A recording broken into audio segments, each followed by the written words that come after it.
Lo diré con absoluta claridad y también con absoluta tristeza. De ninguna manera, bajo ningún concepto, sin ninguna excusa, se puede tolerar que en una embajada española se coaccione a nadie, menos a un representante del pueblo venezolano, y menos aún por quienes son protagonistas de un demoledor informe de Naciones Unidas, me refiero a Delcy y a su hermano, de violación masiva y perpetrada con los derechos humanos después de las elecciones y antes de las elecciones.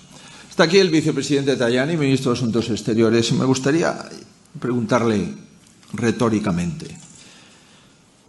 Señor vicepresidente, ¿se imagina usted que dos altos cargos de una dictadura entrasen en una embajada italiana para coaccionar al presidente electo de un país? ¿Le cabe en la cabeza al ministro de Exteriores italiano que esta coacción en una embajada italiana se hiciese con el conocimiento del presidente del Consejo de Ministros de Italia y con el conocimiento del ministro de Exteriores? Y la segunda pregunta que le puedo trasladar al vicepresidente y ministro de Exteriores es: ¿asumiría el gobierno italiano un episodio de estas características? La respuesta es evidente, y mi posición también. El gobierno español ha mentido. La diplomacia española, pilar esencial de la diplomacia europea en Iberoamérica, no puede estar al servicio de un régimen dictatorial.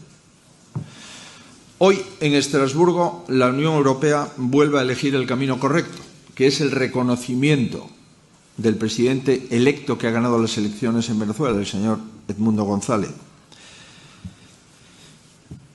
Lamentablemente, en mi país, España, ha llegado muy lejos y se debe de parar. Y mi posición es muy clara. En primer lugar, el embajador en Venezuela ha de ser reemplazado.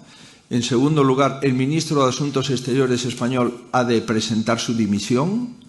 Y en tercer lugar, el presidente del Gobierno de España ha de dar explicaciones inmediatas y asumir que España no es equidistante entre la civilización y la extorsión, y no es equidistante entre la democracia y la dictadura.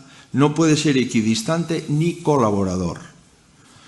Mire, yo no sé cuáles son las razones del posicionamiento del Gobierno español, el no querer reconocer el resultado democrático de las urnas en Venezuela. No sé por qué el Gobierno español y su partido han votado en contra de la democracia en Venezuela esta mañana en Estrasburgo. No sé cuáles son las razones del señor Sánchez, ni las razones del expresidente Zapatero. No sé si son razones de carácter político, ideológico o económico, pero sí le digo que si el presidente del Gobierno de mi país elige la dictadura y no la democracia, me va a tener enfrente siempre. Lamentablemente, insisto, tengo que hacer estas declaraciones fuera de mi país, pero me parece muy oportuno contestar a su pregunta. Sobre la migración, mire,